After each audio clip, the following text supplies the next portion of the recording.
কোনো কারণে হাদিস শরীফে বলা হয়েছে কোনো কারণে এই সুবহানাল্লাহ বলা বান্দাগুলো যদি জাহান্নামী হয় কোনো কারণে হতে তো পারে, পারে কি পারে না? যখন ফেরেশতারা ধাক্কা ধাক্কা জাহান্নামে নিয়ে যাবে এমন সময় এই সুবহানাল্লাহ বলা গাছগুলো জান্নাতের বাগানে হাওমাও করে কান্না শুরু করে দিবে। আল্লাহ বলবেন গাছগুলো কান্দো কেন? গাছগুলো বলবে আল্লাহ মালিক যাবে যেখানে আমরাও যাব সেখানে। যাদের সুবহানাল্লাহ বলার কারণে আপনি আপনার জান্নাতে লাগাবেন সেই মালিকগুলোকে আপনি জাহান্নামে দিচ্ছেন, আমরা কার আশায় জান্নাতে দাঁড়িয়ে থাকবো? আল্লাহ বলবেন গাছগুলো তোমরা কি চাও? গাছগুলো বলবে মালিক যাবে যেখানে আমরাও যাব সেখানে। আল্লাহ বলবেন জান্নাতের বাগানে লাগাইছি জাহান্নামে পোড়ানোর জন্য নয়। গাছগুলো বলবে এটাই যদি আপনার চাওয়া হয় তাহলে মালিকগুলো আমাদের কাছে ফিরে দিবি তো লেখা ছুটে যায়। আল্লাহ বলবেন গাছ তোমাদের ওসিলায় ওয়ালা তাশতাহি আনফুসুকুম, তোমাদের ওসিলায় ওই সকল জাহান্নামী বান্দাকে আবার জান্নাতে ঘোষণা করলাম। হয়তো আপনারা বলবেন হুজুর তাহলে সুবহানাল্লাহ বললেই তো জান্নাত পাওয়া যাবে। আল্লাহর নবী বলেছেন তিনটা তাসবিহ জাহান্নামী মানুষের জবান দিয়ে উচ্চারণ হয় না। যাদের জবান দিয়ে উচ্চারণ হয় তারা যত পাপী হোক না কেন তারপরেও তারা জান্নাতি। কয়টা তাসবিহ? তিনটা তাসবিহ কোন জাহান্নামী মানুষের জবান দিয়ে উচ্চারণ হয় না।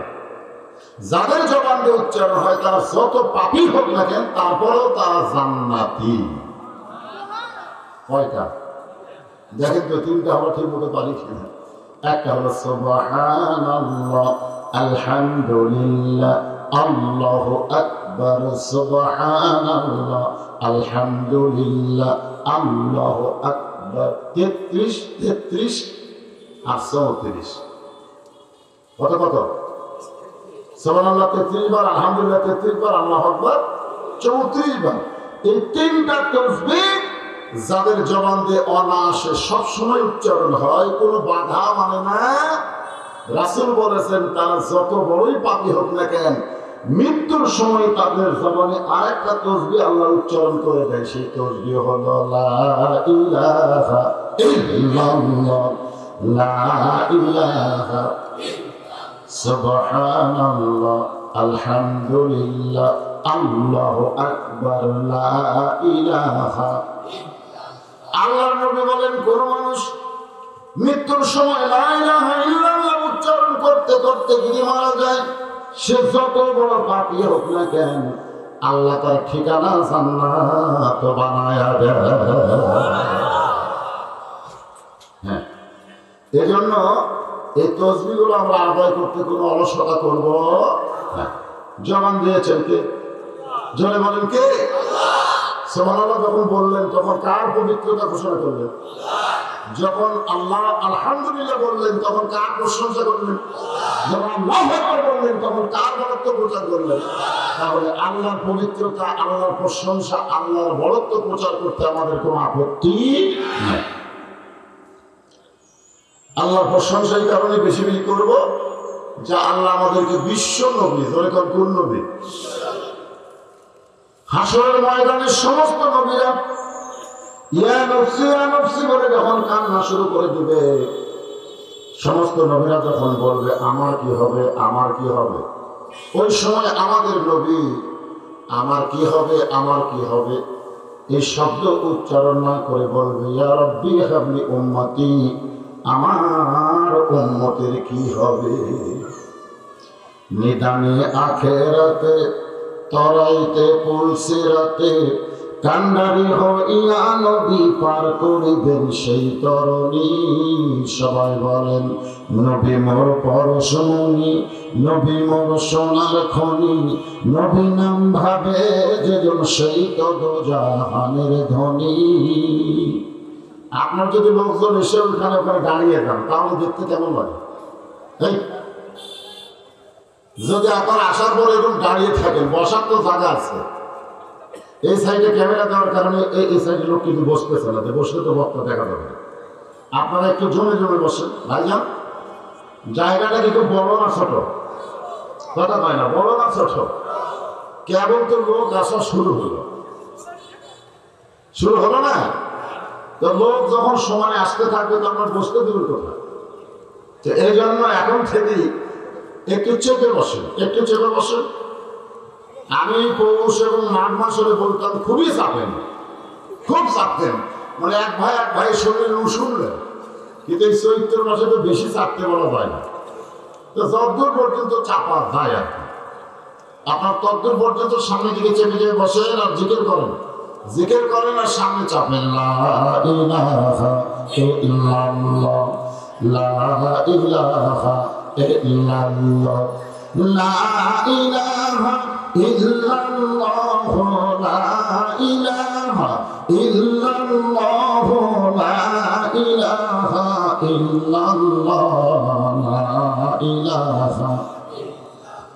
লা ইলাহা ইল্লাল্লাহ মুহাম্মাদুর রাসূলুল্লাহ সাল্লাল্লাহু আলাইহি ওয়াসাল্লাম। যতবার আমরা নবীর নাম উচ্চারণ করব বা কেউ উচ্চারণ করলে আমি শুনব, সঙ্গে সঙ্গে কি বলা লাগবে? সাল্লাল্লাহু আলাইহি ওয়াসাল্লাম। আমরা যখন দরুদ পড়ব, ওই যে আব্দুল আলিম একটা গান গাইছিল, আরো সাগর পাড়ি দিব নাই তো আমার তরি, আমি পাখি নই যে উড়ে যাব ডানাতে ভর করি, আমার স্বাদ আছে সম্ভব নাই করি কি উপায়, মনে বড় আশা ছিল যাব মদিনায়। জিজ্ঞাসা করা হলো আপনি মদিনাতে কি করবেন? তখন উত্তরে বলতেছে সালাম আমি করব গিয়া, সালাম আমি করব গিয়া নবীজির রওজায়, মনে বড় আশা ছিল আমি যাব মদিনায়। আমরা মদিনায় যাওয়ার পারলাম না, কিন্তু আমরা যখন দরুদ পড়লাম, দরুদ পড়ার সঙ্গে সঙ্গে একদল ফেরেশতা আমাদের নামে রাসূলের রওজা মুবারকে দরুদ গুলো পৌঁছায় দিবে। সুবহানাল্লাহ বলবেন না? আপনি মদিনায় না গেলে যতবার নবীর নামে দরুদ পড়বেন ততবার আপনার নামে ফেরেশতারা দরুদ গুলো রাসূলের রওজায় পৌঁছায় দিবে। এই জন্য দরুদ পড়তে কি অলসতা করা যাবে? হযরত আলী রাদিয়াল্লাহু থেকে বর্ণনা, আল্লাহ নবীর নাম শোনার পরে কেউ যদি দরুদ পড়তে অলসতা করে, দরুদ না পড়ে, সে হলো দুনিয়ার সবচাইতে বড় কৃপণ। সবচাইতে বড় কৃপণ হলো নবীর নাম শোনার পরে যে দরুদ পড়ে না। যেই নবীর উপরে আল্লাহ ফেরেশতা নিয়ে দরুদ পড়ে, সেই নবীর উপরে দরুদ পড়তে আমাদের কোনো আপত্তি নাই। এজন্য যখনই নবীর নাম উচ্চারণ হবে সঙ্গে সঙ্গে কি বলবেন? সাল্লাল্লাহু, পরের নামে হয় সাল্লাল্লাহু আলাইহি ওয়াসাল্লাম। আমরা আল্লাহর প্রশংসা করার কারণ হলো আমরা যে কোরআন থেকে তাফসীর শুনবো, তাফসীরুল কোরআন মাহফিল, এই কোরআন শরীফের মধ্যে কোনো ধোঁকা আছে নাকি? সব কিছুর মধ্যে কিন্তু ধোঁকা আছে, কিন্তু আল্লাহর কোরআনের মধ্যে কোনো ধোঁকা নাই, সন্দেহ নাই, গোজামি নাই। এমন একটা কিতাব, যালিকাল কিতাব লা রাইবা ফীহি হুদাল লিল মুত্তাকিন। কেবলমাত্র মুত্তাকি বান্দা যারা হবে তাদেরকে এই সন্দেহ মুক্ত কিতাব হেদায়েত দিয়ে দিবে। সুবহানাল্লাহ। এখন মুত্তাকি কারা? মুত্তাকির ব্যাখ্যা হলো আল্লাযীনা ইউমিনুনা বিল গায়ব, যারা অদৃশ্যের প্রতি বিশ্বাস স্থাপন করে। আল্লাহ দেখে নাই, সে আল্লাহকে বিশ্বাস করে না? আমরা কি আল্লাহ দেখছি নাকি? তো আল্লাহকে আমরা বিশ্বাস করি না? আমরা কি আমাদের ভিতরে যে জীবনটা আছে, আমাদের ভিতরে জীবন আছে না? আমরা কোনোদিন কি জীবন দেখছি? তারপরে জীবিত মানুষ জীবনকে বিশ্বাস করে না? না দেখি বিশ্বাস করে জীবন আমার দেহের মধ্যে আছে। জীবিত মানুষ জীবনকে যেমন বিশ্বাস করে, প্রকৃত মুমিন যারা হবে তারা আল্লাহকেও তেমন বিশ্বাস করে। মুত্তাকির 2 নম্বর পরিচয় হলো দুই নম্বর পরিচয় হলো ইউকিমুনাস সালাত, মুত্তাকি বান্দা যারা হবে তারা নামাজ কায়েম করে। যেরকম কি করে? নামাজ কায়েম। কিছুক্ষণ আগে যে নামাজটা হলো কি নামাজ? মাগরিবের নামাজ। কিছুক্ষণ পর আর একটা নামাজ আছে, ঈশার নামাজ, আছে না নাই? মুত্তাকি যারা হবে, যাদেরকে আল্লাহর কোরআন হেদায়েত দেবে, তাদের দুই নম্বর দায়িত্ব হলো নামাজ কায়েম করা। মুত্তাকির তিন নম্বর দায়িত্ব হলো আল্লাহ দেওয়ার রিজিক থেকে মিম্মা রাযাকনাহুম ইনফিকুন, আল্লাহ দেওয়ার রিজিক থেকে আল্লাহর রাস্তায় খরচ করা। আল্লাহর রাস্তা, আল্লাহর রাস্তা বলছেন আপনারা কোন রাস্তা? কোন রাস্তায় খরচ করবে? দুনিয়ার জন্য নাকি? এই দুনিয়ার সম্পর্কে আল্লাহ বলেছেন বাল তুসিরুনাল হায়াতাদ দুনিয়া ওয়াল আখিরাতু খায়রুন ওয়া আবকা। নিচে মায়ায় বন্দি থাইকা করলাম কত খেলা,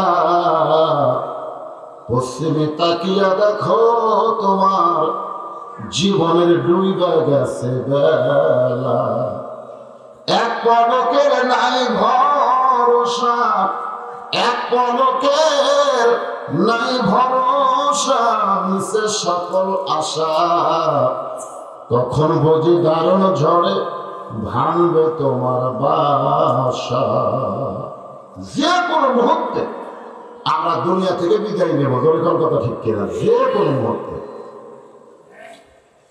যে কোনো মুহূর্তে যদি দুনিয়া থেকে বিদায় নেই, বিদায় নেওয়ার সঙ্গে সঙ্গে যারা জীবিত থাকে তারা কিন্তু কোরআনের একটা আয়াত তেলাওয়াত করে। সে আয়াতটা নিয়ে আজকে আপনাদের সামনে আলোচনা। ইযা আসাবাতুহুম মুসিবাতুন ক্বালু, সকলে পড়েন ইন্না লিল্লাহি ওয়া ইন্না ইলাইহি রাজিউন। আপনাদের এলাকায় মানুষ মরলে আয়াত কয় না? যখন কয় কি কয় না? আয়াতের বাংলা অর্থ কি? কোন বনেরই পাখি তুমি আইলারে কোন বনে, আমার কোন বনেতে যাইতে হবে পড়ছে নাকি মনে। আমরা খালি বর্তমান নিয়ে কিন্তু চিন্তা করতেছি। বর্তমানে গাড়ি বাড়ি সহায় সম্পত্তি, আমার স্ট্যাটাস, আমি কি হলো রে, এইরকম চিন্তা বর্তমান নিয়ে করতেছি। কিন্তু ভবিষ্যতে আমি কি ছিলাম, অতীতে আমার খবর কি? অতীতে আমার সামনে একটা ভবিষ্যৎ আছে না নাই? যখন আছে না নাই, আমার একটা অতীত চলে গেছে। অতীতে আমি কি ছিলাম, ভবিষ্যতে আমার খবর কি? মানুষ খালি দুইটা চিন্তা যদি করে, অতীতে কি ছিলাম, ভবিষ্যতে কি হবে, এই চিন্তা যদি করে, ওই মানুষের দ্বারা কোনো অন্যায় কাজ হবে না। আল্লাহর একজন মস্ত বড় পয়গম্বর, নাম হলো মূসা কালিমুল্লাহ, মাঝে মাঝে আল্লাহর সঙ্গে কথা বলতে পারতেন। এই জন্য তার একটা ডিগ্রি হলো কালিমুল্লাহ। যেরকম ডিগ্রি কি? কালিমুল্লাহ শব্দের অর্থ কি? কালিমুল্লাহ শব্দের অর্থ হচ্ছে আল্লাহর সঙ্গে কথা বলা। সাহাবীরা জিজ্ঞেস করলেন, ইয়া রাসূলুল্লাহ, আপনাকে আল্লাহ শ্রেষ্ঠ নবী বানাবো, কিন্তু এই কালিমুল্লাহ ডিগ্রি তো আপনার দিল না। যেই ডিগ্রি আল্লাহ মুসারে দিল, সেই ডিগ্রি আপনি পেলেন না। আল্লাহ নবী মুসা নবী শুধু নিজে কালিমুল্লাহ হয়েছে, তার উম্মতেরা কালিমুল্লাহ হতে পারে নাই। আর আমার প্রত্যেকটা উম্মত কালিমুল্লাহ ডিগ্রি পেয়ে যাবে। সাহাবীরা বললেন, কেমনে পাবে? আল্লাহ নবী বললেন, যখন আমার উম্মত কোরআন শরীফ তেলাওয়াত করবে, সে শুধু কোরআন পড়বে না, সরাসরি আল্লাহর সঙ্গে কথা বলবে। এই যে কোরআন শরীফের অশুনতে আছেন, এই কোরআন কার কথা? যারা বলেন না কেন, কার কথা? আপনি যখন কোরআন পড়তেছেন তখন কার কথা পড়তেছেন? মুসা নবী মাঝে মাঝে তুর পর্বতে যাইতেন, তুর পর্বতে গিয়ে আল্লাহর সঙ্গে কথা বলতেন। আল্লাহ নবী বলেন, মুসা নবী তুর পর্বতে গেলে আল্লাহ যেমন মুসার প্রতি খুশি হয়, আমার উম্মতেরা দৈনিক 5 বার যখন মসজিদে নামাজে যাবে, মুসা নবীর চাইতেও আল্লাহ আমার উম্মতের প্রতি বেশি খুশি হবে। মুসা নবী তুর পর্বতে যাইতেন কার সাথে কথা বলার জন্য? আর আমরা মসজিদে যাই কার সাথে কথা বলার জন্য? কারণ মসজিদ কার ঘর? আল্লাহর ঘরে বান্দা যায় কেন? আল্লাহর সঙ্গে কথা বলার জন্য। যখন ইমাম সাহেব কোরআন তেলাওয়াত করে আমরা চুপ করে শুনি, অথবা যখন আমরা সুন্নত নফল পড়ি তখন আমরাও তো কোরআন তেলাওয়াত করি কি করি না? করেন না? আপনারা করেন না? এই কথাগুলো কি আমাদের না আল্লাহ? তুর পর্বতে গিয়ে মুসা নবী আল্লাহকে বলতেছে, আল্লাহ আমার যা আছে তোমার তা নাই। আল্লাহ কয়, মুসা হঠাৎ এই কথা কেন? মুসা বলতেছে, আমি চিন্তা ভাবনা করে দেখলাম আমার যা আছে আপনার তা নাই। আল্লাহ বলে, মুসা তোমার এমন কি আছে যে আমি আল্লাহর নাই? মুসা বলতেছে, আল্লাহ আমার মৃত্যু আছে কিন্তু আপনার মৃত্যু নাই। আসলে কথাটা খুব গুরুত্বপূর্ণ। আমার আল্লাহর কি মৃত্যু আছে? আল্লাহ বলেছেন, কুল্লু নাফসিন যায়িকাতুল মাউত, প্রত্যেকটা আত্মার মৃত্যু হবে। খুব খেয়াল করেন। আল্লাহ নিজের ব্যাপারে বলেছেন, কুল্লু মান আলাইহা ফানি ওয়া ইয়াবকা ওয়াজহু রাব্বিকা যুল জালালি ওয়াল ইকরাম। আল্লাহ নিজের ব্যাপারে বলেছে, আমি ছাড়া বাদ বাকি সবাই ফানা হয়ে যাবে, ধ্বংস হয়ে যাবে, মৃত্যুবরণ করবে, শুধু একজনই বাকি থাকবে। তিনি কে? আরো জোরে জোরসে বলো, লা ইলাহা ইল্লা হুয়াল হাইয়ুল কাইয়্যুম। মানে তিনি এমন জীবিত, প্রতিষ্ঠিত যে তার কোনো মৃত্যু নাই। আর আমরা যারা বসে আছি আমাদের মৃত্যু আছে না নাই? আল্লাহ বলে, মুসা মৃত্যু তোমার কাছে কেমন মনে হয়? দুনিয়াতে মানুষ গেলে আর মরবার চায় না। আসলে দুনিয়াতে এসেছি আমরা যাওয়ার জন্য না, থাকার জন্য। কিন্তু একবার যদি আসলে যাওয়া চায়, এটাই হলো আমাদের সমস্যা। আজকে যারা দুনিয়াতে বিল্ডিং বানাচ্ছি, 3 তলা 4 তলা 5 তলা 7 তলা, এখন উপর দিকে যাচ্ছি, এরকম আছে না? দরকার আছে না? এমনও বাড়িঘর দেখতে হয় এইভাবে দেখা হয়। আপনার বলেন তো, যে লোক এত বড় সুউচ্চ প্রাসাদ নির্মাণ করেছে তার কি মৃত্যু হবে? কিন্তু যেদিন ডাক পড়িবে, সবাই বলেন, কিন্তু যেদিন ডাক পড়িবে কবর মাঝে যাইতে, জোগাড় কিছু করছ বন্ধু তার মাঝে বিছাইতে। আল্লাহ বলে, মুসা মৃত্যু তোমার কাছে কেমন মনে হয়? মুসা বলতেছে, আল্লাহ দুনিয়ার জীবনে যত নিয়ামত আমাকে দান করেছেন তার মধ্যে উত্তম নিয়ামতের নাম হলো মৃত্যু। সুবহানাল্লাহ বলেন না? আপনার মনে করতেছেন মরার সাথে খারাপ কিছু আছে, কিন্তু মুসা বলতেছে, আল্লাহ দুনিয়ার জীবনে যত নিয়ামত দান করেছেন তার মধ্যে উত্তম নিয়ামতের নাম হলো মৃত্যু। আল্লাহ বলে, মুসা মানুষ দুনিয়াতে গেলে মরবার চায় না, আর সেই মৃত্যু তোমার কাছে উত্তম মনে হওয়ার কারণ কি? মুসা বলতেছে, আল্লাহ কারণ হলো 3টা। করে বলেন কয়টা? 1 নম্বর কারণ হলো, না মরলে জান্নাতে যাওয়া যাবে না। যেই জান্নাত আপনি বানায় রাখছেন, আল্লাহ জান্নাত বানাইছে কার জন্য? আল্লাহর জন্য। কার জন্য? মানুষের জন্য। এই কথা প্রকার কে হলো যে মানুষের জন্য আল্লাহ জান্নাত বানাইছে? আল্লাহ জান্নাত বানায় ঘোষণা করলেন, ফাদখুলি ফি ইবাদি ওয়াদখুলি জান্নাতি। পাইকারি হারে সবাই জান্নাতে যাবে না, পাইকারি হারে। মনে করতেছেন পাইকারি? আপনারা কি মনে করছেন পাইকারি না খুচরা? এরকম পাইকারি না খুচরা? পাইকারি হারে সবাই জান্নাতে যাবে না, কেবলমাত্র আল্লাহর বান্দা বান্দি যারা জান্নাতে ঢুকবে তারা। আল্লাহ বলেছেন, সালামুন আলাইকুম তিবতুম ফাদখুলুহা খালিদিন। জান্নাতে কেউ যদি একবার ঢোকে তাকে আর বের হওয়া লাগবে না। ধরে করেন জান্নাতে কেউ যদি একবার ঢোকে তাকে আর বের হওয়া লাগবে না। এই আয়াত আল্লাহ নাযিল করার পিছনে কারণ কি জানেন?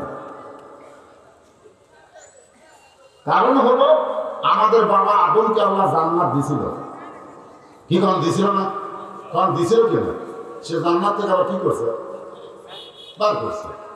তা আমরা যদি এরকম মনে মনে চিন্তা করি, আল্লাহ জান্নাত দিয়ে যদি আবার বার করে, এই যে আল্লাহ বললেন আদমকে যে জান্নাত আমি দিয়েছিলাম, এই জান্নাত ইবাদতের আগে না পরে? আপনারা কি খেয়াল করে কথাগুলো শুনতেছেন? আদম নবীকে আল্লাহ যে জান্নাতে রাখছিল, এই জান্নাত কি ইবাদতের আগে না পরে? আগে। মানে ইবাদত না করে জান্নাতে দিলে তার জান্নাতে কোনো গ্যারান্টি নেই। তাহলে জান্নাতে যাইতে গেলে কি করা লাগবে? ইবাদত। জোরে বলেন কি করা লাগবে? ইবাদত করে কেউ যদি জান্নাতে যায়, আল্লাহ বলেছেন ফাদখুলুহা খালিদিন, একবার যদি প্রবেশ করে তাকে আর বের করা হবে না। আদমকে আল্লাহ জান্নাতের মধ্যে ইবাদত দিয়েছিলেন, আদম নবীকে আল্লাহ জান্নাতের মধ্যে ইবাদত দিয়েছে, বলেছিলেন ওয়ালা তাকরাবা হাযিহিশ শাজারা ফাতাকুনা মিনাজ জালিমিন। এটা আল্লাহ ইবাদত মানে কি? আল্লাহর হুকুম যে ওই গাছের কাছে যাইও না, তার মানে কি? ওটাই হুকুম। আর আমরা যখন জান্নাতে যাব তখন আল্লাহ কি বলবেন? ওয়ালা তাশতাহি আনফুসুকুম, জান্নাতীরা যা চাবে, যা মন চাবে তারা তাই করতে পারবে। মুসা বলতেছে আল্লাহ মৃত্যুকে পছন্দ করার এক নম্বর কারণ হলো না মরলে জান্নাতে যাওয়া যাবে। আমরা যদি জান্নাতে যাওয়ার চাই তাহলে আমাকে মরার দরকার আছে না নাই? আমি যে বলবো জান্নাতে যাইতে গেলে কি চাই, আপনার জবান খুলে বলবেন মরতে চাই। বলতে পারবেন না? হ্যাঁ বলতে পারবেন? জান্নাতে যাইতে গেলে কি চাই? যারা বলতেছেন না তারা কিন্তু বিপদে পড়বেন। হ্যাঁ সবাই জবান খুলে বলেন মরা তো লাগবেই ভাই, না বলবেন না? জান্নাতে যাইতে গেলে কি চাই? আরো জোরে জোরসে বলেন। খালি বাংলাদেশের মানুষ মরবার চায় না দেখে বাতিলের সাথে আপোষ করছে। বাতিলের সাথে আপোষ করে বাঁচা আছে। আপনি বাতিলের সঙ্গে যত আপোষ করে বাঁচার চেষ্টা করেন আপনি বাঁচতে পারবেন না। মাঝখানতে বাতিলের উপরে আমাদের মৃত্যু হবে বেঈমান হয়ে। আল্লাহ কোরআনে বলেছেন অমিনান নাসি মান ইয়াকুলু আমান্না বিল্লাহি ওয়া বিল ইয়াউমিল আখির ওয়া মা হুম বিমুমিনিন। বাতিলের সঙ্গে আপোষ করে যারা বলে আমরা বিশ্বাস করি, আখিরাতকে বিশ্বাস করি, অথচ বাতিলের সঙ্গে আপোষ করে বাঁচার চেষ্টা করি, আল্লাহ বলেছে তারা কখনোই মুমিন হতে পারে নাই। কি হতে পারে নাই? মুমিন যদি হতে চাই তাহলে বাতিলের সঙ্গে আপোষ করা যাবে না। দরকার হলে মরে যাব, মরার সঙ্গে সঙ্গে জান্নাত পাবো। যেরকম ঠিক মুসা বলতেছে আল্লাহ মৃত্যুকে পছন্দ করার 2 নম্বর কারণ হলো আমার মৃত্যুটা কেবলমাত্র আপনার জন্যই আমি অক্ষ করেছি। অক্ষ বুঝলেন? অক্ষ আমার এই মৃত্যুটা কার জন্য? কথা বলা কার জন্য? প্রেমিকার জন্য। প্রেমিকা কতগুলো যুবক প্রেমিকাকে বলে তোমার জন্য জীবন দিব। এরকম আছে না? না ব্যবসায়ী আছে না? বড় ভাইয়ের সাথে ছোট ভাইয়ের জায়গা নিয়ে গন্ডগোল আছে। দরকার হয় জায়গার জন্য জীবন দেবো, তাও তো জায়গা ছাড়া দেবো না। এরকম ব্যবসায়ী আছে না? আমরা যারা মুসলমান আমরা জীবন কার জন্য? ইন্না সলাতি, আল্লাহ করবে বলতেছেন ইন্না সলাতি ওয়া নুসুখি ওয়া মাহইয়ায়া ওয়া মামাতি লিল্লাহি রাব্বিল আলামিন। আমার নামাজ, আমার কুরবানি, আমার বেঁচে থাকা, আমার মরে যাওয়া সব কার জন্য? কতগুলো সময় যদি জবান বন্ধ রাখেন তখন এই যে ফেরেশতারা কলম খাড়া করে থাকে, মানে কথা যে বলতেছেন না। তা আল্লাহ কে কলম খাড়া করেন? মানে আল্লাহ বক্তা কইল কিন্তু এরা তো কথা কয় না, কি লিখবো? আল্লাহ বলতেছে লেখ। বাম কান্দের ফেরেশতা লেখ। বাম কান্দের ফেরেশতা বলে আল্লাহ কিছুই তো কই না, লিখবো কি? আল্লাহ বলে লেখ। ও হলো বোবা শয়তান। জোরে কোন কি শয়তান? আমরা মরবো কার জন্য? আল্লাহ বললেন ওয়ালা তাকুলু লিমান ইউকতালু ফি সাবিলিল্লাহি আমওয়াতুন বাল আহয়াউ ওয়ালাকিন লা তাশউরুন। কত বড় কথা দেখছেন। আল্লাহ বলতেছে আমার জন্য যারা মরবে, আমি আল্লাহ বলতেছি তারা মরেনি। দেখছেন, আল্লাহ বলতেছে আমার জন্য যারা জীবন দিবে, আমার জন্য যারা মৃত্যুবরণ করবে, তাদেরকে তোমরা মৃত্যু বলো না, আমি আল্লাহ বলতেছি তারা চির জীবন লাভ করেছে। আমি দুইজন মানুষের নাম করবো, আপনারা দেখেন তো এই দুইজন মানুষের মধ্যে একজন জীবিত আছে আর একজন মারা গেছে। দুইটা মানুষের নাম বলবো। একটা মানুষের নাম হলো ইয়াজিদ, আর একটা মানুষের নাম হলো হোসাইন। আপনার বলেন তো কোনটা মরেছে? আর হোসাইন? হোসাইন মরছে? মরছে? আপনি গোটা বাংলাদেশ খোঁজ করে দেখেন তো ইয়াজিদ নামের একটা মানুষ আছে? আছে। আর প্রত্যেক পাড়ায় পাড়ায় হোসাইন আছে না নাই? আপনার বলেন তো হোসাইন কার জন্য জীবন দিয়েছে?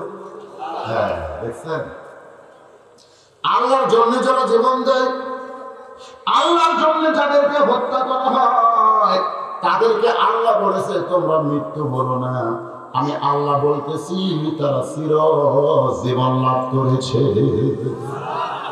কারবালার প্রান্তরে হোসেন রাদিয়াল্লাহকে হত্যা করে হোসেন রাদিয়াল্লাহর মাথা যখন ইয়াজিদের দরবারে নিয়ে যায়, ইয়াজিদ তখন ক্ষমতার চেয়ারে বসে আছিল। ক্ষমতা বোঝেন না? ক্ষমতা আজকে আমাদের বাংলাদেশে ক্ষমতার চেয়ার আছে না নাই? দরকার আছে না নাই? ক্ষমতার চেয়ারে বসে ভালো মানুষগুলোকে হত্যা করা হচ্ছে, হচ্ছে না? এরকম হচ্ছে না? কথা বলেন, হচ্ছে না? তো ইয়াজিদ তখন ক্ষমতার চেয়ারে বসা। এমন সময় হোসেন রাদিয়াল্লাহর মাথা জিয়াদ নামে একটা লোক এরকম গামলাট করে নিয়ে গেছে। ইয়াজিদের সামনে হোসেন রাদিয়াল্লাহর মাথা যখন হাজির করা হলো, ইয়াজিদের হাতে তখন একটা লাঠি ছিল, একটা লাঠি। ওই লাঠিটা হোসেন রাদিয়াল্লাহর মুখের মধ্যে ঢুকাই দিল। মানে দেহ তো নাই, এখানে মাথা, সে মাথার আবার মুখের মধ্যে কি ঢুকালো? লাঠি ঢুকাই। ইয়াজিদ বলতেছে, হোসেন, আমি তোমাকে প্রস্তাব দিলাম তুমি ইমামতি করবে আর আমি রাষ্ট্রপতি। মানে হোসেন রাদিয়াল্লাহকে ইয়াজিদকে প্রস্তাব দিয়েছিল যে তুমি ইমামতি করো আর আমি রাষ্ট্রপতি। মানে তোমার দায়িত্ব হলো ইমামতি, আমার দায়িত্ব হলো রাষ্ট্রপতি। আমাদের বাংলাদেশে দুই গ্রুপ আছে না নাই? এক গ্রুপ খালি ইমামতি করে আর এক গ্রুপ রাষ্ট্র চালায়, তাই না? একটা হলো ইমামতি আর একটা কি রাষ্ট্রপতি। আমরা যারা ওয়াজ করি আমরা কি রাষ্ট্রপতি না ইমামতি? মসজিদের মধ্যে আমাদের ক্ষমতা আছে, আমরা মসজিদের মধ্যে এমপিকেও 2-1 মিনিট ওপর করে থোয়ার পারি, পারি কি পারি না? মসজিদের মধ্যে যদি মন্ত্রী ঢোকে, আমি ইচ্ছা করলে রুকুর মধ্যে মন্ত্রীকেও 2-1 মিনিট ওপর করে থোয়ার পারবো। যত বড় মন্ত্রী হয় আমি মাথা না তোলা পর্যন্ত তুলতে পারবি না বলে। কারণ বাংলাদেশের সমস্ত হুজুর মসজিদ দখল করছে। মানে ভালো জায়গাগুলো আমাদের দখলে আছে আর খারাপ জায়গাগুলো ওরা দখল করছে। ধরে কোন কথা ঠিক কিনা? কিন্তু ভালো জায়গার এরিয়া খুব ছোট হবে, তাই না? ভালো জায়গার এরিয়া খুব বেশি, সামান্য জায়গা, ওই জায়গার মধ্যে আমাকে খুব মশান চলতেছে না? মশান চলতেছে না? তো ইয়াজিদ প্রস্তাব দিল হোসেনকে যে তুমি ইমামতি করো, তুমি এমন একটা বংশ থেকে আল্লাহ তোমাকে প্রেরণ করছে। ইয়াজিদ বলতে যে হোসেনকে, তোমার নানা হলো বিশ্ব নবী, তোমার বাবা হলো বিশ্ব আলেম, তোমার মা হলো খাতুনে জান্নাত, এমন একটা বংশ থেকে আল্লাহ তোমাকে দুনিয়াতে প্রেরণ করেছে। তুমি ইমামতি করবে, পীরসাহেবগিরি করবে, দুনিয়ার সমস্ত মানুষ তোমার ঘরে এসে খাবার পৌঁছায় দেবে, তোমার কোনো কষ্ট করা লাগবে না, খালি হাদিয়া খাবা আর চলবা। হাদিয়া, তোমার নানা বিশ্ব নবী, তোমার বাবা বিশ্ব আলেম, তোমার মা খাতুনে জান্নাত, খালি বসে থাকবা আর খাবা। কত খাওয়া লাগে, খাতে খাতে তোমার পেট কুদু হয়ে যাবে। ধরে কারণ কি হয়ে যাবে? কুদু। এখন বাংলাদেশে কিন্তু হুজুর খাচ্ছে না, ধরে কারণ খাচ্ছে কি খাচ্ছে না, হুজুরের দিকে তাকায় দেখবে বুক এই জায়গার পেট এইভাবে চলে গেছে। যার মধ্যে একটা হুজুরের নাম ছিল দেওয়ানবাগি হুজুর। ধরে কারণ কি হুজুর? আচ্ছা, দেওয়ানবাগিটা আপনারা দেখছেন, ওরা মানুষ কেন মনে হয় পেটের মধ্যে 5 বছরের বাচ্চা আছে। এইভাবে আপনার বলেন তো একজন আলেমের পেট বড় হওয়া যাবে? তোমার সাহাবীর পেট বড় ছিল না। নবী কোন সাহাবীর পেট যদি একটু বড় দেখতেন তখনই বলতেন তোমার পেটটা উঁচু হলো কেন? বুকের চাইতে মুমিনের পেট উপরে যাবে না, কারণ মুমিন যখন খাবার খাবে ক্ষুধাকে 3 ভাগ করা লাগবে। 1 ভাগ খাদ্য খাবে, 1 ভাগ পানি পান করবে, আর 1 ভাগ আল্লাহর জন্য ফাঁকা রাখবে। এই তরিকায় যদি কেউ খায় তাহলে কোনদিন এই বুকের চাইতে পেট উপরে ওঠার কোনো কায়দা? খাবার বসা টুটি পর্যন্ত খায়, খাওয়ার পরে বলে মিষ্টি খাওয়া সুন্নত, মানে আরো খাবে। এরকম কিন্তু ব্যাপার আছে না, দরকার আছে না? তো এখন ইয়াজিদের গ্রুপ বলে হোসেনকে তুমি ইমামতি করো, পীরসাহেবগিরি করো, কারণ তোমার নানা বিশ্ব নবী, তোমার বাবা হলো বিশ্ব আলেম, তোমার মা হলো খাতুনে জান্নাত। সঙ্গে সঙ্গে হোসেন বললেন, রে ইয়াজিদের লোকেরা শোনো, আমার নানা শুধু বিশ্ব নবী নয়, আমার নানা হলো বিশ্ব নেতা। তোমরা আমার নানাকে বিশ্ব নবী কর। ইয়াজিদ কিন্তু আমাদের নবীকে বিশ্ব নবী করেছে, কিন্তু বিশ্ব নেতা মানেনি। আজও বাংলাদেশে এই গ্রুপ আছে, তারা কিন্তু আমাদের নবীকে বিশ্ব নবী কয়, কিন্তু বিশ্ব নেতা মানে না। ওরা সাধারণ এক মানুষকে নেতা মানে তার পিছনে স্যামসাগিরি করে। জয়গণ কথা ঠিক করে। আমাদের নবী কি শুধু নবী না বিশ্ব নেতা? এই জন্য একটা স্লোগান দেওয়া লাগবে, আমার নবী তোমার নবী বিশ্ব নবী মুস্তাফা। বলতে পারবেন না? আমার নেতা তোমার নেতা বিশ্ব নবী মুস্তাফা। থাকে তো আমার নেতা তোমার নেতা বিশ্ব নবী মুস্তাফা। আল্লাহ কোরআনে বললেন, লাকাদ কানা লাকুম ফি রাসূলিল্লাহি উসওয়াতুন হাসানা। সফলতা যদি অর্জন করতে চাও তাহলে দুনিয়ার পাঁচশাল নেতা বাদ দিয়ে রাসূলকে তোমাদের আদর্শের নেতা হিসাবে গ্রহণ করে না। হোসেন বললে, শোনো, আমার বাবা শুধু বিশ্ব আলেম না, আমার বাবা হলো বিশ্ববীর। তোমরা এদিকের লোকেরা বলো আমার বাবা বিশ্ব আলেম, আমার বাবা শুধু বিশ্ব আলেম নয়, আমার বাবা হলো বিশ্ব কি বীর। ধরে কোন বিশ্ব কি? তার মানে কি বলবে? প্রত্যেকটা বড় বড় আলেমকে বড় বড় বীর হওয়া লাগবে। আজকে আমাদের বাংলাদেশে বড় বড় আলেমরা বীর, ক্ষীর ক্ষীর বোঝে না? ক্ষীর সকালবেলা হুজুর বুঝলেন, ফজর নামাজ আদায় করে আল্লাহর কোরআন শরীফ পড়তেছে, আল্লাহর কোরআন শরীফ পড়তেছে। ইতিমধ্যে ছোট্ট বাচ্চা 1 বক্সা ভরা ক্ষীর আনছে, ক্ষীর, এইরকম 1 বক্সা ভরা ক্ষীর। হুজুর মনে মনে চিন্তা করে, 1 চামচ ক্ষীর পাই না রে, আজকে 1 বক্সা ভরা ক্ষীর আনছে। ক্ষীরের ঢকসা দেখে দোয়া শুরু করছে, আল্লাহ আল্লাহ 1 চামচ ক্ষীর কিলো দেয় না আল্লাহ, আজকে 1 বক্সা ভরা ক্ষীর সকালবেলা ছোট বাচ্চার হাতে যে মা পাঠাই দিচ্ছে, সে মাকে তুমি জান্নাত দিয়ে দাও। কি দিয়ে দাও? জান্নাত দিয়ে দাও। এরকম ক্ষীর মার্কা হুজুর আছে না ভাই? কিন্তু দেখলি দোয়া করে, এখানে কিসের ক্ষীর, ওদিকে খেয়ে দিল। ছোট্ট বাচ্চা বলতেছে, আমার মায়ের জন্য দোয়া করবেন না, আমার মায়ের জন্য দোয়া করবেন না। হুজুর বলে, কেন? বলে, আপনি তো ক্ষীরের খবর জানেন না। এই ক্ষীর আগে গামলা ছিল, ক্ষীর আগে কোথায় ছিল? ঢকসাক মানে এই ক্ষীর আগে গামলা ছিল। একটা কুত্তা এসে খেয়ে মুখ দিছে, তখন মা কইলো ঢকসাক করে হুজুর দিয়ে যা, তাহলে হুজুররা হালাল করে খাবার পাবে। আগে ক্ষীর কোথায় ছিল? কথা হয় না, ক্ষীর কোথায় ছিল? এক কুত্তা এসে এই ক্ষীর মুখ দিছে, তখন মা কইলো ওই ঢকসাক করে হুজুর দিয়ে যা, হুজুররা হালাল করে খাবার পাবে।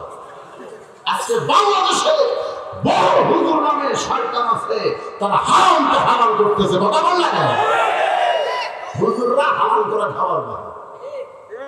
আপনার বলেন তো, হুজুর যে দোয়া করছে জান্নার মা তুমি জান্নাত দিয়ে দাও, এই দোয়া ফেরত দেওয়া যাবে? তা আগে না জানাই দোয়া, সুদের টাকা না ঘুষের টাকা, এগুলো আগে জানার দরকার আছে না? কথা কোনো আছে না? এক লোক 100 টাকা দান করেছে, সারাদিন জমিতে কাজ করছে, খেতে খাওয়ার কাজ করছে, ওর ভ্যান চালাইছে, ওর রক্ত খাওয়ানো হালাল 100 টাকা দাম করছে, হুজুরের দিকে তাকাই না। এক গোসাল 10,000 টাকা দিতে, ওরে বাবা রে, অসভ্য গোষ্ঠী জান্নাত ঠিক আসতেছে। আছে না নাই দরকার আছে না? তো এখন হুজুর তো দোয়া করে সাথে কি করবে, দৌড়ে যায়, ভক্সা ধরে মারছে। আসা ছোট্ট বাচ্চা হাওমাও করে কান্দে। হুজুর গায়ে কান্দিস কেন? বলে কান্দার কারণ হলো ওই ঢোকসাপ করে আমার দাদি পেশাব করতো, আপনি সেই ঢোকসাপ ভাঙ্গে দিতেন। হিরমার্কা হুজুর আছে না নাই? দরকার আছে না নাই? আল্লাহ বান্দার একটু মনোযোগ দিয়ে কথাগুলো শুনবেন। ইমামতি রাষ্ট্রপতি ইয়াজিদ বলে আমি হব রাষ্ট্রপতি, তুমি করবা ইমামতি। হোসেন বললেন আমার বাবা শুধু আলেম না, আমার বাবা হলো বিশ্ব। তার মানে বোঝা গেল যত বড় আলেম হবে তার মধ্যে তত বিরক্ত থাকা লাগবে। আহমদ শফিক বাংলাদেশের একজন বড় আলেম, কিন্তু হেফাজত ইসলাম নামে একটা দল করে বাতিলের বিরুদ্ধে লড়াই করেছে। ধরে কোন কথা ঠিক না? আল্লামা সাইদি হুজুর 50 বছর কোরআনের তাফসীর করেছে। যেমন বড় আলেম তেমন বিরক্ত দেখে এখন জেলখানার মধ্যে আছে। ধরে কোন কথা ঠিক না? আমরা কোরআনের আয়াত নম্বর সূরা নম্বর সুন্দর হক তাফসীর করেছে, বিরক্ত দেখায় আজকে বর্তমানে জেলখানায় বন্দী আছে। ধরে কোন কথা ঠিক না? মামুনুল হক বড় আলেম, আবার বিরক্ত দেখানোর কারণে বাতিলের সঙ্গে আপোষ না করার কারণে জেলখানার মধ্যে বন্দী আছে। তার মানে বোঝা গেল যত বড় আলেম হবে তাকে তত বড় বীর হওয়া লাগবে। আমার বাবা খালি বিশ্ব আলেম না, আমার আলী বাবা কি দেয়? বিশ্ব। আমার মা শুধু খাতুনে জান্নাত নয়, হাসান বলতেছে এদিকে লোকদেরকে, আমার মা শুধু খাতুনে জান্নাত নয়, আমার মা হলো ফাতেমাতুজ জোহরা। ফাতেমাতুজ জোহরা। আপনারা জান্নাত, খাতুনে জান্নাত মানে জান্নাতের শব্দ। এমনি এমনি এমনি এমনি অনেক মেয়েরা হয় নবীর মেয়ে, তো নবীর মেয়ে হওয়ার কারণে খাতুনে জান্নাত। নবীর মেয়ে হওয়ার কারণে নবী কিন্তু প্রতিদিন ফাতেমার সঙ্গে যখনই দেখা হইতো তখনই বলতো, ফাতেমা তুমি নবীর মেয়ে হয়েছে বলে তুমি জান্নাতে যাবা, এ কথা কখনো কল্পনা করবো না। জান্নাতে যদি যাবার চাও তাহলে জান্নাতের আমল করে তোমাকে জান্নাতে যেতে হবে। ফাতেমা বাবার সামনে দাঁড়িয়ে বলে, বাবা মেয়েদের জন্য জান্নাতের আমল কি গো বাবা? বাবা আপনি বলেন তো মেয়েদের জন্য জান্নাতের আমল কি, যে আমল করলে মেয়েরা জান্নাতে যাবে? আল্লাহ নবী বললেন, ফাতেমা মাত্র 4টা আমল করা লাগবে, মাত্র 4টা আমল যদি করতে পারো মা, আল্লাহ 8টা জান্নাতের দরজা খুলে দিবে। ফাতেমা বললেন, বাবা তাহলে 4টি আমলের নাম বলেন। আল্লাহ নবী বললেন, 1 নম্বর হলো নামাজ, 2 নম্বর রোজা, 3 নম্বর শরীয়তের হেফাজত পর্দা করা, আর 4 নম্বর হলো স্বামীর কথা মতো চলা। এই 4টি আমল যদি করতে পারো ফাতেমা, আমি রাসূল বলতেছি আল্লাহ তোমার জন্য 8টা জান্নাতের দরজা খুলে দিবে। ফাতেমা বললেন, বাবা এই 4টি আমলের মধ্যে সবচাইতে গুরুত্বপূর্ণ আমল কোনটা? আমার মায়েরা যারা পর্দার অন্তরে একটু মনোযোগ দিয়ে শুনবেন। ফাতেমা বললেন, বাবা এই 4টি আমলের মধ্যে সবচাইতে গুরুত্বপূর্ণ আমল কোনটা? আল্লাহ রাসূল বললেন, 1 নম্বর নামাজ। 24 ঘন্টায় পড়া লাগবে না, 24 ঘন্টার মধ্যে 5 বার নামাজ পড়লে নামাজের হক আদায় হবে। ও ফাতেমা রমজান মাসে রোজা সারা বছর করা লাগবে না, 12 মাসের মধ্যে একটা মাস রোজা করলে রোজার হক আদায় হবে। স্বামীর খেদমত সব সময় করা লাগবে না, স্বামী যখন খেদমত চাবে তখন খেদমত করবা, কিন্তু সতীত্বের হেফাজত পর্দা ফাতেমা এটা 24 ঘন্টায় পর্দার ভিতরে থাকতে হবে। আল্লাহ রাসূল বললেন, মেয়েদের 4টি আমলের মধ্যে সবচেয়ে গুরুত্বপূর্ণ আমল হলো পর্দা। জোরে কার নাম কি? সঙ্গে সঙ্গে ফাতেমা যে ওন্নাটা ছিল ওন্নাটা দিয়ে মাথা ঢেকে বলল, বাবা আজ থেকে এই মুহূর্তে থেকে আমি ফাতেমা পর্দার ভিতরে চলে গেলাম।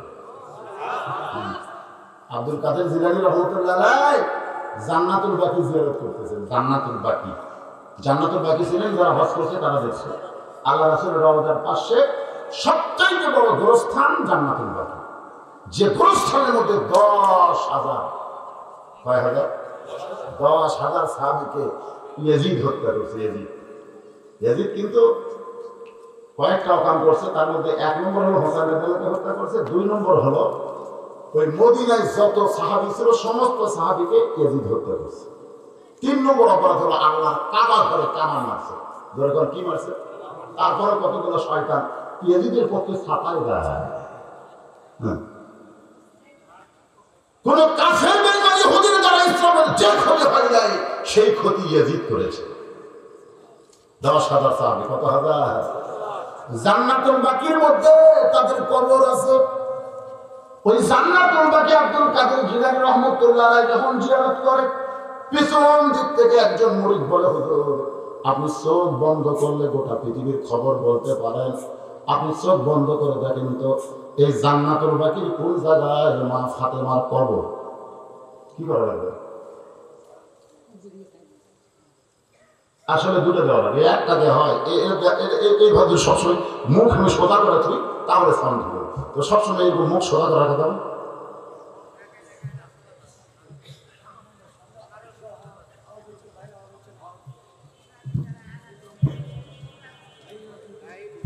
হ্যাঁ, সকলে জিজ্ঞেস করেন, কোনো আপনারা শুনতে পাচ্ছেন তো? হ্যাঁ, একটু জিজ্ঞেস করেন, এটা ঠিক হয়ে যায় ইনশাআল্লাহ। রাজা কোনো আনসার না, যারা আসতেছেন আসার পর বলবেন ঠিক করতে হবে, ঠিক করতে হবে। লা ইলাহা ইল্লাল্লাহ, লা ইলাহা, ভন করে না করে সামনে ক্লিয়ার করো, লা ইলাহা ইল্লাল্লাহ, লা ইলাহা। আপনারা এক সাইডে জোরে পারেন না। আমাদের কাহালুতে এই মাইকের ফোন ভন করে, তোমার কি বলতেছে? আমাদের কাহালু নাম শুনছেন? কাহালুতে 2 দল মানুষ আসতে কথা কয়, 2 দল। এক দল হলো যারা মেয়ে মানুষ, তারা জোরে কথা কয় না, কারণ জোরে কথা বললে পর্দার খেলাপ হয়। আর এক দল যারা চোর বোঝেন না, এরা জোরে কথা কয় না, কারণ জোরে কথা বলে ধরা পড়ার ভয় আছে। তা আপনারা কি মেয়ে মানুষ? আপনারা কি চোর? জিকির হবে মরদ মানুষের মতন, জোরে কান্দা কথা বলতে।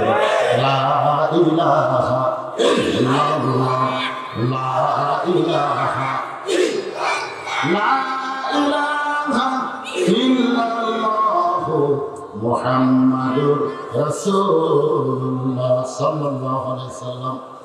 আপনারা দেখবেন যখন ইউটিউবে ওয়াজ শুনবেন কিংবা ক্যাসেটে ওয়াজ শুনবেন, তখন দেখবেন ছোট ছোট বাচ্চাদের কণ্ঠ শোনা হয়, তাই না? এদের দেখেন সামনে করা। আপনারা বলেন তো, বড় মানুষের কণ্ঠ না শোনা ছোট মানুষের কণ্ঠ কেন শোনা হয়? না রে পাগল, ছোট মানুষের হুলকুমের মধ্যে শয়তান ঢোকে। এই জায়গায় শয়তান ঢোকেনি, কারণ প্রত্যেকটা বাচ্চা 10 বছর আগে পর্যন্ত তারা বেগুনা মাসুম থাকে, তাদের কোনো গুনাহ লেখা হয় না। কয় বছর? 10 বছর পর্যন্ত তাদের খালি ডান কান্দের ফেরেশতা থাকে, যা করবে খালি সব দেখবে, পাপ নাই। এই জন্য যে জমান সাউন্ড হয়, কুল্লু মাউলুদুন ইউলিদু আলাল ফিতরা, ধরে কাম সুবহানাল্লাহ। আল্লাহর বান্দারা মনে আছে কি বলতেছিলেন? আব্দুল কাদের জিলানীকে বলতেছে, হুজুর চোখ বন্ধ করলে গোটা পৃথিবীর খবর বলতে পারেন, চোখ বন্ধ করে দেখেন তো জান্নাতুল বাকির কোন জায়গায় মা ফাতেমার কবর। আব্দুল কাদের জিলানী ছোট বাচ্চার মতন কান্না শুরু করে দিলেন। সমস্ত মুরিদ বলে, হুজুর কান্দেন কেন? আব্দুল কাদের জিলানী বললেন, মা ফাতেমার কবর জান্নাতুল বাকির মধ্যে আছে, কিন্তু কোন জায়গায় ফাতেমার কবর এটা দুনিয়ার কেউ বলতে পারবে না, কারণ মা ফাতেমার কবর পর্যন্ত আল্লাহ পর্দা করেছে। নিজের জীবনটাকে পর্দার মধ্যে রাখলেন, পর্দার মধ্যে মৃত্যুবরণ করলেন। হযরত আলী কবর যাওয়ার পরে যখন আল্লাহকে বলতেছে, আল্লাহ আমি ফাতেমার প্রতি খুশি হয়েছি, আপনি খুশি হন, কারণ স্বামী খুশি না হলে আল্লাহ খুশি হবে। মায়েরা মনে করতেছে নামাজ দিয়া, রোজা দিয়া, নফল ইবাদত দিয়া জান্নাতে যাবে। একটাই ইবাদত কবুল হবে না স্বামী যদি বইয়ের প্রতি রাজি না থাকে। কথা বল না, আপনাদের পক্ষে হচ্ছে না। বিয়া করেনি তাও কি করে ঠিক হবে? একটু মনোযোগ দেন। আল্লাহর বান্দা হযরত আলী আল্লাহকে বলতেছে, আল্লাহ আমি ফাতেমার প্রতি রাজি, আপনি খুশি হন। এই দোয়া করে তাকায় দেখে কয়েকটা পুরাতন কবর দেখা যায়। এই মাত্র ফাতেমার কবর দিলাম, সেই কবরটা গেল কোন জায়গায়? ফাতেমার কবর কোথায়? আলী কবর খোঁজা শুরু করে দিলেন। এই মাত্র ফাতেমার কবর দিলাম, রাত্রিবেলায় সেই কবরটা গেল কোন জায়গায়? গায়ের থেকে আওয়াজ আসতেছে, আলী রে আমার ফাতেমা পর্দা নিশি, আমি আল্লাহ জোহরা ডিগ্রি দিয়ে ফাতেমার কবরকে কিয়ামত পর্যন্ত পর্দা করেছি। ইয়াজিদ হাতের লাঠি হোসেন রাজার মুখের মধ্যে ঢুকাই দিলেন। মনে আছে, ভুলে গেছেন? হোসেন কত সুন্দর প্রস্তাব দিলাম, তুমি ইমামতি করবো, আমি রাষ্ট্র চালাবো। তোমার বড় সাধ হলো ইমামতি করবা, আবার রাষ্ট্র চালাবা। দেখো তোমার আজকে কি অবস্থা। তুমি হোসেন শেষ হয়ে গেছো, তুমি হোসেনের আর কোনো অস্তিত্ব নাই, তুমি হোসেন শেষ। এই শেষ শব্দ যখন বারবার বলতেছে, প্রত্যেকটা সাহাবী যারা এদের দরবারে তারা মাথা নিচু করে বসে আছে, কারণ লোকমা দেওয়ার কেউ। ওয়ালা তাকুলু লিমা ইউকতালু ফি সাবিলিল্লাহি আমওয়াত, কোরআনের আয়াত কি তখন ছিল না? যেরকম ছিল কি ছিল না? হোসেন রাজা কি নিজের জন্য মরছে না আল্লাহর জন্য? তাহলে এদের সামনে যারা ছিল তারা সবাই মাথা নিচু করে আছে, মাথা তুলে কথা বলার মতন কেউ নেই। কেন নাই? কারণ এদিন হলো স্বৈরাচারী। ধরে কোন কি চারি? বিনা ভোটের সরকার। বিনা ভোট দেবেন না, বিনা ভোটের সরকার যখন হবে তখন ওই দেশে সাহস করে কোনো কথা বলা যাবে। মাথা নিচু করে বলি, বাবা মাথা তুলে কে মাথা হারাবে? সবাই যখন মাথা নিচু করে বসে আছে, এমন সময় 80 বছরের একজন বুড়ো সাহাবী, নাম হলো আনাস ইবনে মালিক। সাহাবীর নামটা কি? খেয়াল রাখবেন, বয়স তখন তার 80 বছর। কয় বছর? 80 বছরের একজন বুড়ো সাহাবী মাথা তুলে বলতেছেন, ইয়াজিদ মুখে যা আসে তাই বলতে পারো না, তুমি যাকে শেষ বলতেছো ধ্বংস হয়ে গেল, শেষ হয়ে গেল, তুমি তারে চিনো না, তুমি তারে চিনো না। যদি চিনতে তাহলে এই কথা তুমি বলার সাহস পাইতা না। তুমি যাকে বলতেছো ধ্বংস হয়ে গেল, শেষ হয়ে গেল, সেই হোসেনকে তুমি চিনো? আনাস বলতেছে, আমি একাধারে 10 বছর আল্লাহর নবীর খাদেম ছিলাম। নবীর গোলাম এটা বলা যাবে না, বলতে হবে নবীর খাদেম। কি বলা লাগবে? খাদেম বলা যাবে, কিন্তু গোলাম বলা। কেউ যদি নাম রাখে গোলাম রসুল, গোলাম রসুল নাম রাখা যাবে না, কারণ গোলাম রব্বানি নাম রাখা যাবে। গোলাম রাসূল নাম রাখা যাবে না, গোলাম মোহাম্মদ নাম রাখা যাবে না, কারণ নবীর গোলাম হওয়া যাবে না। গোলামি করতে হবে কার? আরো করে বলেন কার? তবে খাদেম বলা যাবে। আনাস রাদিয়াল্লাহু বলতেছে, একাধারে 10 বছর আমি নবীর খাদেম ছিলাম। তুমি যার মুখের মধ্যে লাঠি ঢুকায় বলতেছো হোসেন তুমি শেষ হয়ে গেছো, ওই হোসেন তখন ছোট্ট ছিল, আমি নবীর ঘরের মধ্যে দাঁড়িয়েছিলাম। আল্লাহ নবী তখন নামাজের সেজদায়, প্রত্যেকে ছোট্ট হোসেন দৌড়ে এসে আল্লাহ নবীর পিঠের উপরে চড়ে বলতে, চল হোয়া চল, চল হোয়া চল। আমি আমার চমকে গেলাম, কারণ নবী আছে নামাজের সেজদায়। নবী কোথায়? নামাজের সেজদায়। সেই নবীকে ঘোড়া বানায় চল ঘোড়া, চল ঘোড়া বলতেছে। আমার এত ভয় হলো, আমি ছোট্ট হোসেনকে আল্লাহ নবীর পিঠ থেকে নামাতে চাইলাম। নবীর পিঠ থেকে যখন নামাবার গেছি, এমন সময় নবী সেজদারত অবস্থায় আমাকে হাত দিয়ে নিষেধ করলেন। আমি হোসেনকে পিঠ থেকে নামাতে পারলাম না। কিছুক্ষণ পরে হোসেন বলতেছে, যে ঘোড়া চলে না সেই ঘোড়ার পিঠে চড়ে আমার লাভটা কি?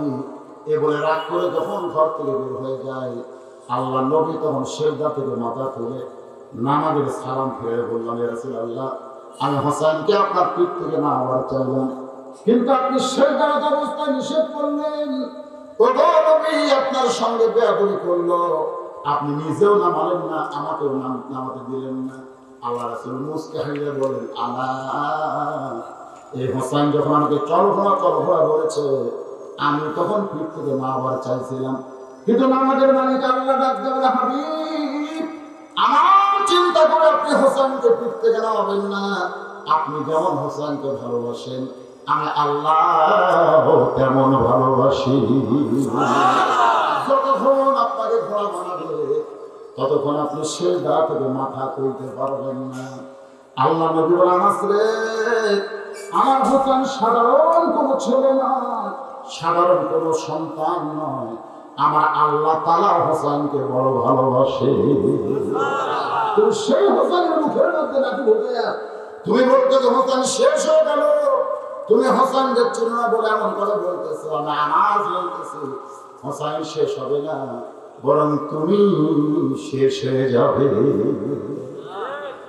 এই ঘটনা মাত্র কয়েক বছর ইয়াজিদ ক্ষমতার চেয়ারে ছিল, তারপরে শেষ। আপনারা কি মনে করতেছেন ক্ষমতার চেয়ারে যারা ছিল তার কি আছে? ফেরাউন আছে? কত বড় ক্ষমতাবান, কত বড় ক্ষমতাবান! আল্লাহ তাকে সাগরে ডুবে রাখছে।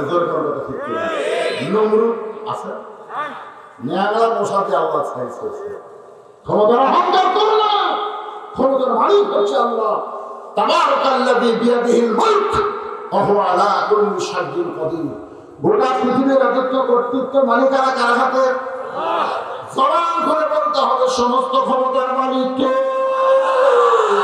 মুসা বলতেছে আল্লাহ মৃত্যুকে পছন্দ করার 2 নম্বর কারণ হলো আমার মৃত্যুটা কেবলমাত্র আপনার জন্য অক্ষ করেছি। আল্লাহ কুদরতি মুখে হাসি ফুটে গেছে, কুদরতি মুখে হাসি ফুটছে। তো হাসি তো আর দেখা যায় না। মুসা নবীকে আল্লাহ দেখছে নাকি? দেখছে, কথা বলেছে কিন্তু দেখে নাই। অবশ্য কথা বলতে বলতে এক সময় একটু সাহস হয়েছিল, সাহস হয়ে বলতেছে আল্লাহ রব্বি আরিনি। কোরআনের ভাষা আল্লাহ বলতেছে, মুসা বলতেছে রব্বি আরিনি, আপনাকে দেখতে চাই। সঙ্গে সঙ্গে আল্লাহ বললেন লাম তারানিয়া মুসা, আমাকে দেখা সম্ভব নয়, আমাকে দেখা সম্ভব নয়। মুসা বলতেছে আল্লাহ আপনাকে যদি দেখতে না পারি তাহলে ফেরাউনের কাছে কেমনে যায়? আপনাকে যদি দেখতে না পারি তাহলে ফেরাউনের কাছে কেমনে যায়? আল্লাহ বলতেছে কেন? ওই ফেরাউন যদি আমার জিজ্ঞাসা করে তুমি যে লা ইলাহা ইল্লাল্লাহ যে আল্লাহর দাওয়াত দিচ্ছ সে আল্লাহ কত বড়, আমি তো আপনার দেখিনি, তো কি বলবো? না দেখা জিনিস বলা যায়? যদি ফেরাউন জিজ্ঞাসা করে তোমার আল্লাহ দেখতে কেমন, তোমার আল্লাহর চেহারা কেমন, আমি তো তোমার দেখি নাই, তাহলে কেমনে বলবো? যদি ফেরাউন জিজ্ঞাসা করে তোমার আল্লাহ কোন দিক হয়ে বসে থাকে, আমি তোমারে দেখি নাই, তাহলে বলবো কেমনে? আল্লাহ মুসা রেখে আচ্ছা পেঁয়াজ দিবি। মুসা বলতেছে আল্লাহ কানা হয়ে দাওয়াত দেওয়া, কানা কানা বলুন না, কানা হয়ে দাওয়াত দেওয়া যাবে? আল্লাহ বললেন ঠিক আছে, দেখবার যদি চাও তাহলে অমুক দিনে তুর পর্বতের কিনারায়, মুসা নবী আল্লাহকে দেখার জন্য তুর পর্বতের কিনারায়। আপনারা বলেন তো দেখবার পারছে? আল্লাহ সামান্য নূর বেহুশ হয়ে গেল, পাহাড় পুড়ে সুরমা হয়েছে। কিছুক্ষণ পরে যখন মুসা নবী হুঁশ ফিরে আসলো, আল্লাহ তাই মুসা খবর কি? মুসা বলছে যে ফেরাউনের কাছে যাচ্ছি। আল্লাহ মুসা কি দেখলেন? আর যতটুকু ঈমান অর্জন করেছি ফেরাউনের কাছে আলহামদুলিল্লাহ, এটাই যথেষ্ট। আমরা তো আল্লাহ দেখতে পাই না ভাই রে, কিন্তু আল্লাহর কোরআনটা তো আমরা দেখতে পাই, দরকার পাইতে পাই না। আপনার বলেন তো এই কোরআনের সাথে যার সম্পর্ক আছে, কোরআনের সাথে যার সম্পর্ক আছে সে আল্লাহর দাওয়াত দিতে কোনো সময় ভয় করবে? ভয় করবে? কিন্তু কোরআনের সঙ্গে যদি সম্পর্ক না থাকে আল্লাহর পথে তার টিকা বড় কঠিন হয়ে যাবে। একটু মনোযোগ দিয়ে শুনবেন। আল্লাহ বলে মুসা মৃত্যুকে পছন্দ করার 3 নম্বর কারণ কি? মুসা মৃত্যুকে পছন্দ করার 3 নম্বর কারণ বলার আগে আমি একটা গান আপনাদের শোনাবো। কি শোনাবো? গান। গান। এই 30 পারা কোরআন গোটাটাই হলো আমার আল্লাহর গুণগান। খালি গান করে বলবে কোরআন গান, কোরআন গান, তা বলবে না, গুণগান। জোরে গান। কি গান? চলতে পথে 2 দিন থামিলাম। শুরু হয়ে গেছে কিন্তু, তাহলে আপনারা খেয়াল করবেন।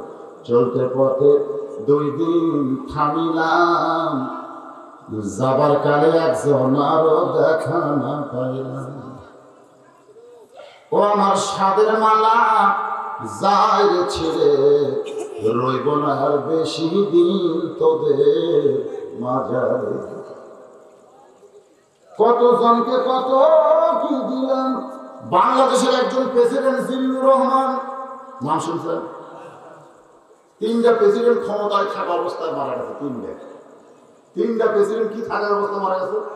ক্ষমতায়। এই 3টাই আমার রহমান। একটা হলো বঙ্গবন্ধু শেখ মুজিবুর, কথা কয় না। একটা হলো জিয়াউর, আর একটা হলো জিল্লু। তো ওই বঙ্গবন্ধু শেখ মুজিবুর রহমান, জিয়াউর রহমান, ওনারা মারা গেলে আমরা খুব একটা দেখতে পাইনি, কারণ তখন মিডিয়া এত সক্রিয় ছিল না, ছিল। কিন্তু জিল্লুর রহমানকে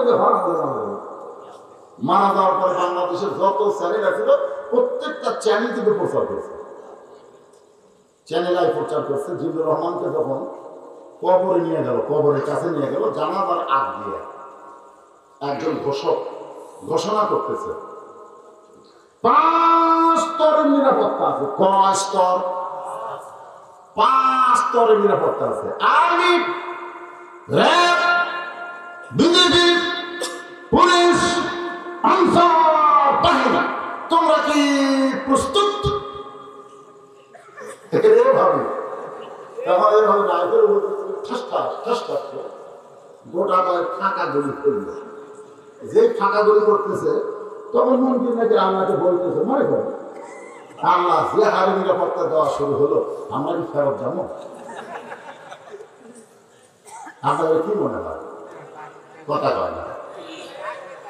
যদি ফুলগুলো হয় অভিমানে ঝরে যায়, আমি মালা বেঁধে বলো কারে পরাবো, সে যে যখন তখন মরে করে জ্বালাতন, কবরে আসুক আর পারবার না। কবর যাবেন না? কবরে যাওয়ার পরে মজা আছে না নাই? এই মজাটা মুসা নবী বলতেছে, আল্লাহ মৃত্যুকে পছন্দ করার 3 নম্বর কারণ, সেই কারণটা নিয়ে আপনাদের সামনে ইন্না লিল্লাহি ওয়া ইন্না ইলাইহি রাজিউন। আরে পাঞ্জাবি পকেট আছে রে, পাঞ্জাবি পকেট আছে, কিন্তু তাহলে কথা কয় না। পকেট কত টাকা নিয়ে যাবে? কত টাকা? আজকে ব্যাংকে ব্যালেন্সে কোটি কোটি টাকা জমা করে বলতেছে আমার ভবিষ্যৎ ভালো, আমার ভবিষ্যৎ কোনো টেনশন নাই। একজন কয় ভবিষ্যৎ তোমার টেনশন নাই কেন? বলে ইসলামী ব্যাংকে আছে এত টাকা, সোনালী ব্যাংকে এত টাকা, এত টাকা আমার আছে, আমার ভবিষ্যতে কোনো টেনশন নাই। আল্লাহ বলে দুনিয়ার ব্যাংকে যারা যত টাকা জমাইছো তাদের ভবিষ্যতে টেনশন আছে, খালি মরে দেখো ওই টাকা ভাগ করালে গন্ডগোল হবে, তোমার লাশটা পর্যন্ত দাফন করবে না। বাপ পড়ছে, আল্লাহ কি কারণ, এটা ফেসবুকে ভাইরাল হয়ে গেছে। বাপ পড়ছে বেটারা এই সম্পদ দিয়ে গন্ডগোল, 24 ঘন্টা পর্যন্ত বাপ ওই বসারের তলে আছে, গোসল করে দেয়নি, কিছুই করেনি। ওই ফুলে উঠছে, ধরে গেলাম কি উঠছে? ফুল না, লাভ করছে। লাভ যখন ফুলে উঠছে, আশেপাশে নতুন চিন্তা করে এসে বাপ বললো ভাই ছিল হয়, কান্দা কাটে শব্দ নেই। আসিয়া দেখে যে 2 ভাই ওই টাকা নিয়ে, ব্যাংকে যে টাকা আছে ওই টাকা নিয়ে গ্যাঞ্জাম করতেছে, ওর বাপের দিকে খেয়ে দিল। পরে প্রতিবেশী লোকেরা টাকা চাঁদা তুলে কবর খুলে জানাজা করে মাটি দিচ্ছে, বেটাকে গন্ডগোল মিটিয়ে দিই। আপনার ভবিষ্যৎ ভালো, ভবিষ্যৎ ভালো, আপনার ভবিষ্যৎ ভালো হবে। যে কোরআনের মাদ্রাসায় আপনারা অসুবিধা হয়েছেন, এই কোরআনের তালিমে যদি একটা বাচ্চা আপনি তৈরি করতে পারেন, আপনার একটা সন্তান যদি কোরআনের তালিম নেয়, কোরআনের আলেম হয়, যে কোরআনের প্রথম শব্দ হলো ইকরা, মানে পড়ো, বিইসমি রাব্বিকাল্লাযী খলাক, যে আল্লাহ তোমাকে সৃষ্টি করেছেন সে আল্লাহর নামে পড়ো, আর পড়ার আগে লা ইয়ামসুহু তোমরা স্পর্শ করতে পারবে না ইল্লাল মুতাহহারুন যতক্ষণ পর্যন্ত তোমরা পবিত্র না হবে। চিন্তা করে দেখেন দুনিয়ার কত শিক্ষা আছে, সেই শিক্ষা নাপাক অবস্থাও ধরা যায়, কিন্তু আল্লাহর কোরআন এমন একটা শিক্ষা যেটা স্পর্শ করবার আগে নিজের শরীর পবিত্র করতে হয়। আপনার কিন্তু পকেট নাই, আমরা সবাই বলে যাব। প্রাইমারির জন্য সরকার হাজার হাজার কোটি টাকা বাজেট করে, হাইস্কুল কলেজের জন্য সরকারের টাকার কোনো অভাব নাই, কিন্তু এই সকল এতিম মাদ্রাসার জন্য আমাদের 90% মুসলমানের দেশের সরকার একটা টাকাও দেয় না বলে কথা ঠিক। এই মাদ্রাসাগুলো ঠিক আছে, আপনাদের মতন আল্লাহ আমাদের দানের মাধ্যমে অনিম্মা রবাক না হুমিন ফিকুন মুত্তাকির একটা বৈশিষ্ট্য হলো আল্লাহ দেওয়ার দিক থেকে আল্লাহ রাস্তায় খরচ করা। ভাইজান, আমি আপনাদের অত্যন্ত মহব্বতের মানুষ। আজকে কোরআনের মাদ্রাসার জন্য 100টা কোরআন শরীফ আপনাদের কাছে বিক্রি করব, মাত্র 100টা কোরআন শরীফ বিক্রি করব। একটা করে কোরআন মাত্র 500 টাকা করে দাম। আপনি যদি মনে চান 10টা কোরআন কিনে 5000 টাকা দাম করবেন, যদি না পারেন একটা কোরআন শরীফ বাবদ 500 টাকা দিবেন, আল্লাহ আপনার বাপার কবরকে জান্নাত বানায় দিবে। যদি বাপ মা জীবিত থাকে আল্লাহ যেন হায়াত দারাজ করে দেয়। কোরআন আমার পাগল আছেন, এই নবীর এতিম মাদ্রাসায় একটা কোরআন শরীফ দান করবেন। কোরআন দান হলো সবচাইতে বড় দান, যার উপর কোনো দান নাই। আপনি একটা কোরআন শরীফ বাবদ মাত্র 500 টাকা দিবেন, আমি দোয়া করে দেব ওই নবীর মাদ্রাসায় একটা কোরআন দানের সওয়াব আল্লাহ আপনার আমলে দিয়ে দিবে। দেরি করেন না, 500 টাকা নিয়ে আসেন। যে যত আগে দেবেন আল্লাহ তার জন্য তত জান্নাতের দরজা খুলে দিবে। ভাইজান, বলার সঙ্গে সঙ্গে আল্লাহ তোমার একজন পাগল, তোমার একজন পাগল তোমার নবীর এতিম মাদ্রাসায় একটা কোরআন শরীফ বাবদ 500 করে টাকা দান করেছে। আল্লাহ এই যে কোরআন বাবদ 500 টাকা দান করলো, একটা কোরআন দানের সওয়াব। তোর বাপ মা মারা গেছে, বাবা বাপ মারা গেছে, আল্লাহ বাবার কবরকে জান্নাত বানায়